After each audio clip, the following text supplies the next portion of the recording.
Hello കൂട്ടുകാരെ, മലയാളി മോമിലേക്ക് നിങ്ങൾക്ക് വീണ്ടും സ്വാഗതം. അപ്പോൾ ഇന്ന് നമ്മൾ ഏപ്രിൽ മാസത്തെ ജേണൽ അല്ലെങ്കിൽ വെക്കേഷൻ പ്ലാനറാണ് വരയ്ക്കാനായിട്ട് പോകുന്നത്. കുറച്ച് ദിവസമായി ഞാൻ വീഡിയോ ചെയ്തിട്ട് അതിന് പ്രത്യേകം സോറി പറയണു. നമ്മുടെ ചാലഞ്ചും കാര്യങ്ങളൊക്കെ ഞാനൊന്ന് സ്റ്റക്കായി പോയി, ഇത്തിരി തിരക്കിൽ പെട്ടുപോയി. പ്ലാനറിൻ്റെ വീഡിയോ ഷൂട്ട് ചെയ്ത് വെച്ചെങ്കിൽ അത് എഡിറ്റ് ചെയ്യാനൊന്നും പറ്റിയിട്ടുണ്ടായിരുന്നില്ല. അപ്പോൾ ഈ മാസത്തെ നമ്മുടെ പ്ലാനറിൻ്റെ തീം നമ്മൾ എടുത്തിരിക്കുന്നത് വെക്കേഷൻ തന്നെയാണ് കേട്ടോ. അപ്പോൾ നിങ്ങളിതുപോലെ പ്ലാനർ വരയ്ക്കുന്നുണ്ടെങ്കിൽ ഞങ്ങൾക്ക് പിക്ചേഴ്സ് അയച്ചു തരാം. മലയാളി momcrafts@gmail.com എന്ന് പറഞ്ഞ മെയിൽ ഐ ഡിയിലോട്ട് 4 മുതൽ 5 പിക്ചേഴ്സ് മാക്സിമം നമ്മുടെ പേര് സഹിതം മെയിൽ അയച്ചു തരികയാണെങ്കിൽ ഇനി വരുന്ന മാസത്തെ പ്ലാനറിൻ്റെ വീഡിയോയിൽ ആ പിക്ചർ ഉൾപ്പെടുത്തുന്നതായിരിക്കും. നിങ്ങളുടെ മെയിലിനുള്ള മറുപടിയും ഞാനപ്പോൾ അയക്കുന്നതായിരിക്കും കേട്ടോ. അപ്പോൾ ഈ മാസം നമ്മുടെ പ്ലാനറിൻ്റെ തീം നമ്മൾ എടുത്തിരിക്കുന്നത് വെക്കേഷൻ എന്നാണ്. അപ്പോൾ വെക്കേഷൻ എന്ന് പറയുമ്പോൾ വെക്കേഷൻ എന്തൊക്കെ കാര്യങ്ങൾ നമ്മൾ ചെയ്യുമെന്നാണ് ഈ ഒരു തീമിൽ നമ്മൾ വരച്ചിട്ടൊക്കെ പിക്ചേഴ്സൊക്കെ വരയ്ക്കാൻ പോകുന്നത്. ആ ഒരു തീമായിരിക്കും. നമ്മൾ വേറെ ഒരുപാട് ഡിസൈനിൽ പ്ലാനർ വരച്ചിട്ടുണ്ട് പല പല മാസങ്ങളിൽ. അപ്പോൾ നിങ്ങൾക്ക് അത് വീഡിയോസ് കാണുന്നുണ്ടെങ്കിൽ ഞാൻ അതിൻ്റെ പ്ലേലിസ്റ്റ് ഡിസ്ക്രിപ്ഷനിൽ കൊടുക്കാം. അത് ക്ലിക്ക് ചെയ്താൽ എല്ലാ മാസത്തേത് വരെ ഇപ്പോൾ ഒരു 3 വർഷമായി പ്ലാനർ തയ്യാറാക്കണം, എല്ലാ വീഡിയോസും കാണാം. അപ്പോൾ ഏപ്രിൽ മാസത്തെ ഞാൻ പറഞ്ഞല്ലോ വെക്കേഷൻ ആയതുകൊണ്ട് തന്നെ വെക്കേഷൻ എന്തൊക്കെയാണ് നിങ്ങൾക്ക് ചെയ്യാനിഷ്ടം, ഫ്രീ ടൈമിൽ ചെയ്യാൻ പോകുന്ന കാര്യങ്ങൾ, ഹോബീസ്, നിങ്ങളുടെ ഇഷ്ടങ്ങളൊക്കെ നിങ്ങൾക്ക് ഇങ്ങനെ കുഞ്ഞു കുഞ്ഞു പിക്ചേഴ്സായിട്ട് ആ ഒരു ഏപ്രിൽ എന്ന് എഴുതിയിട്ട് അതിൻ്റെ ചുറ്റും ഇങ്ങനെ വരയ്ക്കാം. അപ്പോൾ ഈ ഒരു പേജിൻ്റെ പേരാണ് തീം പേജ്. അപ്പോൾ അതാണ് നമ്മൾ അതിൻ്റെ ചുറ്റും ഇങ്ങനെ വരയ്ക്കുന്നത്. അപ്പോൾ ഈ പ്രാവശ്യത്തെ പ്ലാനർ തയ്യാറാക്കിയിട്ടുണ്ടായിരുന്നത് ഈസിയായിരുന്നു കേട്ടോ. അപ്പോൾ അവൾ ഫ്രീ ആയതുകൊണ്ട് വീഡിയോ പിടിക്കാനായിട്ട് ഞാനപ്പോൾ അവളോട് പറഞ്ഞപ്പോൾ അവൾ ഓക്കെ പറഞ്ഞിട്ടത് അവളാണ് ചെയ്യണത്. അപ്പോൾ എന്തായാലും ഈ ഒരു പ്ലാനർ നമ്മൾ ഏപ്രിൽ എന്ന് എഴുതിയിട്ട് അതിൻ്റെ ചുറ്റും ഞാൻ വരച്ചിരിക്കുന്ന പിക്ചേഴ്സ് നിങ്ങൾക്ക് കാണാം. നമുക്ക് എന്തൊക്കെയാണ് ഇഷ്ടം, റീഡിങ് ഇഷ്ടമാണെങ്കിൽ അത് എഴുതാം, ഫോൺ ചെക്ക് ചെയ്യാൻ ഇഷ്ടമുള്ളവർക്ക് അത് എഴുതാം, ഷട്ടിൽ കളിക്കാൻ ഇഷ്ടമുള്ളവർക്ക് അത് എഴുതാം, അതുപോലെ ട്രാവൽ ചെയ്യാൻ ഇഷ്ടപ്പെടുന്നവർ, ഗാർഡനിങ് ചെയ്യാൻ ഇഷ്ടപ്പെടുന്നവർ, പുതിയ പുതിയ സ്നാക്സ് അല്ലെങ്കിൽ കുക്കിംഗ് ഒക്കെ ചെയ്യാൻ ഇഷ്ടമുള്ളവർ, പെയിൻറ്റിങ്, അങ്ങനെ ഇഷ്ടമുള്ളത് നിങ്ങൾക്ക് വരയ്ക്കാവുന്നതാണ്. ഇനി അടുത്ത പേജിൻ്റെ പേരാണ് കോട്ട് പേജ്. അതായത് നമുക്ക് ഇഷ്ടപ്പെട്ടൊരു വാചകം, ഏപ്രിലുമായി ബന്ധപ്പെട്ടൊരു വാചകമാണെങ്കിൽ അത് എങ്ങനെയാണെന്ന് വെച്ചാൽ നിങ്ങൾക്ക് എഴുതാം. അപ്പോൾ ഞാൻ എഴുതിയിരിക്കുന്നത് there is always something to be thankful for. അതായത് നമ്മുടെ ജീവിതത്തിൽ നന്ദി പറയാനായിട്ട് എന്തായാലും ഒരു കുഞ്ഞു കാര്യമെങ്കിലും നമുക്കൊരു ദിവസത്തിൽ ഉണ്ടായിരിക്കും അല്ലേ. അപ്പോൾ അതിനെക്കുറിച്ചാണ് ആ ഒരു കോട്ട്. അപ്പോൾ നിങ്ങൾക്ക് ഇഷ്ടമുള്ളത് എഴുതാം. ഞാൻ ഒരു കോട്ട് എഴുതിയിട്ട് അതിൻ്റെ ചുറ്റും കുറച്ച് പിക്ചേഴ്സൊക്കെ നമ്മൾ വരയ്ക്കാനായിട്ട് വെച്ചിട്ടുണ്ട്. അപ്പോൾ നമ്മൾ ആദ്യം തന്നെ ചെയ്യുന്നത് പെൻസിലോട് മുഴുവൻ ഔട്ട്ലൈൻ വരച്ചിട്ട് അതിന് മുകളിൽ ഒരു പെർമനൻറ്റ് മാർക്കർ ഉപയോഗിച്ചിട്ടാണ് ഇങ്ങനെ വരയ്ക്കുന്നത്, അല്ലെങ്കിൽ ബ്ലാക്ക് സ്കെച്ച് ഉപയോഗിച്ച് നിങ്ങൾക്ക് ഇങ്ങനെ വരയ്ക്കാം. ഇനി നമ്മുടെ അടുത്ത പേജാണ് വെക്കേഷൻ പ്ലാൻസ്. അതായത് ഈ വെക്കേഷനായിട്ട് എന്തൊക്കെയാണ് നിങ്ങളുടെ പ്ലാൻസ് അത് എഴുതി വെക്കാനുള്ള ഒരു പേജാണ്. അപ്പോൾ നമുക്ക് കുറേ കാര്യങ്ങളുണ്ടാവും അല്ലേ. അപ്പോൾ ചിലപ്പോൾ യാത്രകൾ ചെയ്യാനുണ്ടാവും, നമുക്ക് ട്രൈ ചെയ്യാനുള്ള ഹോബീസ് ഉണ്ടായിരിക്കും, കാണണം എന്നുള്ള സിനിമകൾ ഉണ്ടായിരിക്കും, പ്രോഗ്രാംസ് ഉണ്ടായിരിക്കും, അങ്ങനെ ഒരുപാടൊക്കെ ഉണ്ടായിരിക്കും. അപ്പോൾ വെക്കേഷൻ പ്ലാൻ എന്താണെന്ന് എഴുതാനുള്ളൊരു പേജാണ് ഈ കാണുന്നത്. അപ്പോൾ ഈ പേജിൽ നമുക്കത് എഴുതാൻ വേണ്ടി നമ്മൾ ജസ്റ്റ് ഇത് വരച്ചു കൊടുത്തിട്ട് വെക്കേഷൻ പ്ലാൻ എഴുതി അതിൻ്റെ ചുറ്റും എന്തെങ്കിലും പിക്ചേഴ്സൊക്കെ വരയ്ക്കാം. ഇനി അടുത്ത പേജാണ് കലണ്ടർ. ആ കലണ്ടറിൽ നമ്മൾ ജസ്റ്റ് സിമ്പിളായിട്ടൊരു കലണ്ടർ വരയ്ക്കുകയാണ് ഏപ്രിൽ മാസം എന്ന് എഴുതിയിട്ട് അതിൻ്റെ അടുത്ത് ഇതുപോലെ കുഞ്ഞു കുഞ്ഞു കുറച്ച് പിക്ചേഴ്സൊക്കെ വരച്ച് നമുക്ക് ഈ ഒരു തീം നമ്മൾ എടുത്തിരിക്കുന്ന തീം എന്താണോ അതിനനുസരിച്ച് ഒരു പിക്ചർ വരയ്ക്കാം കേട്ടോ. ഇപ്പോൾ ഫ്ലവേഴ്സ് എന്ന തീം എടുത്തെന്ന് വെച്ചാൽ ഫ്ലവേഴ്സ് ആയിരിക്കും നമ്മൾ മുഴുവൻ വരയ്ക്കുക അങ്ങനെ. അപ്പോൾ കലണ്ടർ നമ്മൾ കൃത്യമായിട്ട് നോക്കിയിട്ട് ഇപ്പോൾ ഞാൻ നമ്മൾ വരച്ചതിൽ എന്തെങ്കിലും തെറ്റുകളുണ്ടെങ്കിൽ അത് നിങ്ങളൊന്ന് കലണ്ടർ റെഫർ ചെയ്തോളൂ, നമുക്ക് മിസ്റ്റേക്ക് പറ്റും. അപ്പോൾ നമ്മൾ കലണ്ടർ എടുത്ത് വെച്ച് കറക്റ്റായിട്ട് ഡേറ്റ്സും തീയതിയും എല്ലാം എഴുതി സെറ്റാക്കി വെക്കാം. അപ്പോൾ ഞാൻ എന്ത് ചെയ്യുക, ആ ഒരു നമ്മുടെ പേജ് ഞാനല്ല വരയ്ക്കാൻ ടേസ്റ്റ് ചെയ്യാട്ടാ കംപ്ലീറ്റ് ആക്കിയിട്ടുണ്ട്. ഞാനാണല്ലോ ഇപ്പോഴും വരയ്ക്കാറ്. അപ്പോൾ അങ്ങനെ പറഞ്ഞ് ശീലമായിപ്പോയി. അപ്പോൾ എന്തായാലും ഇത് വരച്ചിട്ട് ഇതിൽ നമ്മൾ എന്താ എഴുതേണ്ടത്, നമുക്ക് ആ ദിവസങ്ങളിൽ എന്തെങ്കിലും പ്രധാനപ്പെട്ടത് ഓർക്കേണ്ടതുണ്ടെങ്കിലൊക്കെ ഒന്ന് മാർക്ക് ചെയ്യാൻ മാത്രമായിട്ടുള്ളൊരു കലണ്ടറാണ് നമ്മൾ വരയ്ക്കുന്നത്. ഇതിനെക്കാട്ടും വലുതാക്കിയൊക്കെ വരയ്ക്കണമെങ്കിൽ വരയ്ക്കാം, നമ്മൾ ഇങ്ങനെ സിമ്പിളായിട്ട് വരയ്ക്കണുള്ളൂ. ഇനി നമുക്ക് ഈ പേജൊക്കെ കളർ ചെയ്യണം കേട്ടോ, അത് ലാസ്റ്റ് നമുക്ക് ചെയ്യാം. അപ്പോൾ നമുക്ക് ആദ്യം ഫുൾ ഔട്ട്ലൈൻ വരച്ചെടുക്കാം, അത് കഴിഞ്ഞിട്ട് കളർ ചെയ്യാം. അപ്പോൾ ഇതേ നമ്മളിത് ഫുൾ വരച്ചെടുത്തിട്ടുണ്ട്. നമ്മൾ ഈ ഉപയോഗിക്കുന്ന പുസ്തകത്തിന് പറയാം ഗ്രിഡ് ബുക്ക് എന്നാണ്. ഈ ബുക്കിൻ്റെ പേജിൽ ഇങ്ങനെ കുഞ്ഞു കുഞ്ഞു കുറച്ച് ഡോട്ട്സ് ഉണ്ട്. പിന്നെ അത് A5 എന്ന് പറഞ്ഞ സൈസിലാണ് കേട്ടോ ഈ ഒരു പുസ്തകം വരുന്നത്. അതായത് ചെറിയ ബുക്കാണ്, സാധാരണ നോട്ട് ബുക്സ് പുസ്തകത്തിനെക്കാളും ചെറുതാണ്. നമുക്ക് നോർമൽ ഒരു പുസ്തകത്തിൽ വൈറ്റ് പേജുള്ള ബുക്കിലായാലും ഈ പ്ലാനർ വരയ്ക്കാം.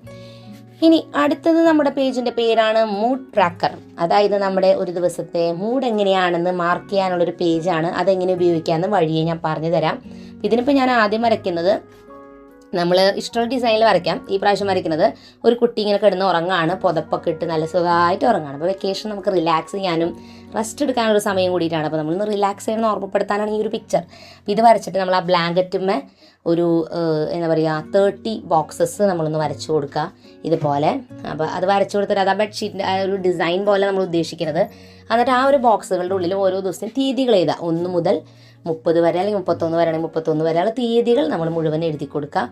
അതിന് ശേഷം നമ്മളത് എങ്ങനെയാണ് കളർ ചെയ്ത് ഫില്ല് ചെയ്യേണ്ടതെന്ന് ഞാൻ വഴിയെ പറഞ്ഞുതരാം. അപ്പോൾ നമ്മൾ ആദ്യം ഇത് വരയ്ക്കാം കേട്ടോ. ഓരോ തീയതികളും കാര്യങ്ങളൊക്കെ എഴുതി നമ്മളിത് കംപ്ലീറ്റ് ആക്കിയിട്ടുണ്ട്. അവിടെ മുകളിൽ മൂഡ് ട്രാക്കർ എന്ന് എഴുതിയിട്ട് ഈ ആ കുട്ടി ഉറങ്ങുന്നോട്ട് ചെറിയൊരു മാല ലൈറ്റൊക്കെ ഇട്ട് നമ്മൾ തൂക്കി വെച്ചിട്ടുണ്ട് അവിടെ. അപ്പോൾ അതൊക്കെ വെക്കുക.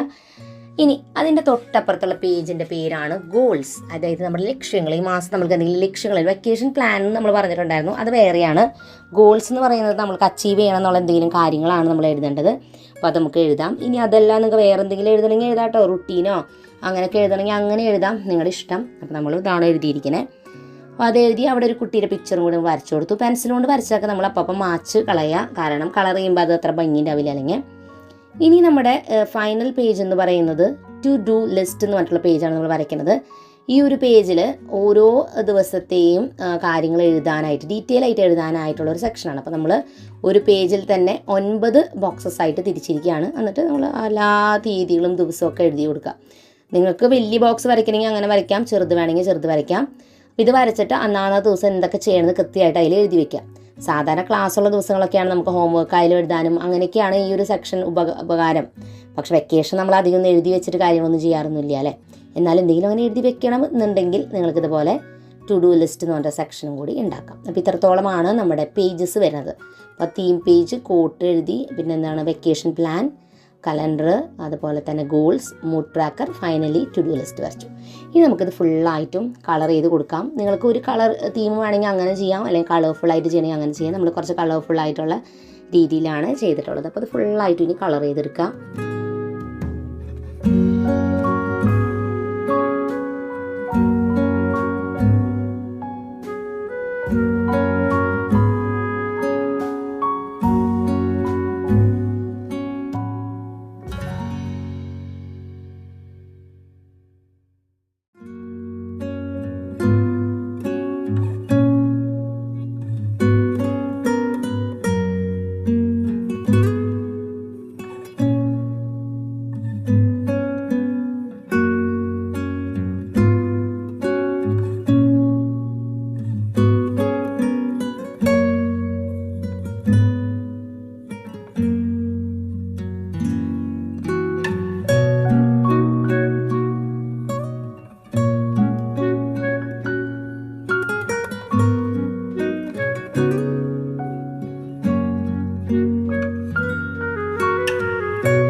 അപ്പോൾ ഇതുവരെയുള്ള പേജൊക്കെ എങ്ങനെ ചെയ്യേണ്ടത് നിങ്ങൾക്ക് അറിയാമെന്ന് വിചാരിക്കും. ഈ മൂഡ് ട്രാക്കർ എന്ന പേജ് ആണ് ചിലപ്പോൾ നിങ്ങൾക്ക് കൺഫ്യൂഷൻ തോന്നുന്നത് എന്തിന് വേണ്ടിയിട്ടുള്ള പേജാണെന്ന്.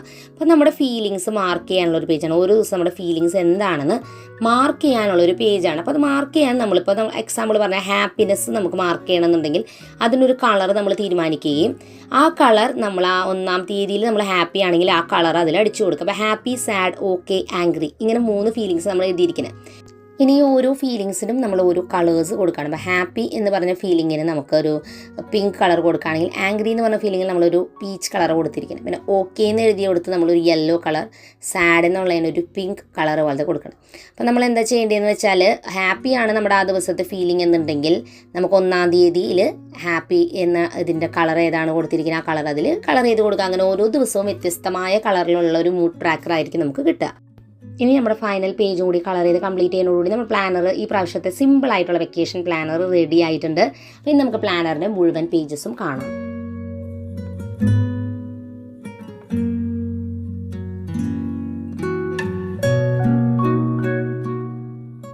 അപ്പോൾ ഇങ്ങനെയാണ് നമ്മുടെ പ്ലാനർ വന്നിട്ടുള്ളത്. ഇനി നമ്മുടെ സബ്സ്ക്രൈബേഴ്സ് നമുക്ക് വേണ്ടി അയച്ചു തന്ന പിക്ചേഴ്സ് നമുക്കൊന്ന് കാണാം. ആദ്യത്തെ പ്ലാനർ പിക്ചർ അയച്ചിരിക്കുന്നത് നിവേദ്യ കെ ആണ്. അടുത്ത അയച്ചിരിക്കുന്നത് ശ്രുതി പി. പിക്ചേഴ്സ് അയച്ചെന്ന് എല്ലാവർക്കും താങ്ക് യു. അപ്പോൾ പുതിയൊരു നല്ല വീഡിയോ ആയിട്ട് വീണ്ടും നമ്മൾ വരുന്നതായിരിക്കും. അതുവരെയ്ക്കും എൻ്റെ എല്ലാ കൂട്ടുകാർക്കും bye bye and take care.